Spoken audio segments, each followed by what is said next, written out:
On se rend compte aujourd'hui aussi qu'en fait, c'est des attentes de toutes nos parties prenantes. Donc, comme le disait Christophe, par exemple, nos salariés, effectivement, via la marque employeur, mais aussi nos clients. Aujourd'hui, on le voit nous-mêmes, hein, quand on répond à des appels d'offres, c'est des choses qu'on nous demande systématiquement. Quel est votre engagement RSE? Donc demain, je peux bêtement perdre des marchés si je suis très terre à terre. Je peux finalement être assez peu engagé à titre personnel en tant que dirigeant, mais en fait, je vais peut-être perdre des marchés.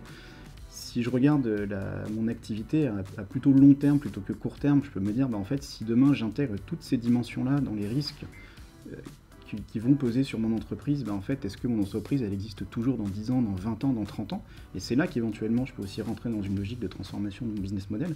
Et puis, ce qu'on voit de plus en plus aussi, aujourd'hui, c'est la capacité à aller chercher du financement. Alors, je pense que dans un premier temps, ça va se faire sur le coût, ça va peut-être être du bonus, puis demain, ça sera du malus, et puis dans un troisième temps, ça sera peut-être l'incapacité à aller chercher du financement, et puis sans financement, forcément, une entreprise, elle a quand même du mal à fonctionner.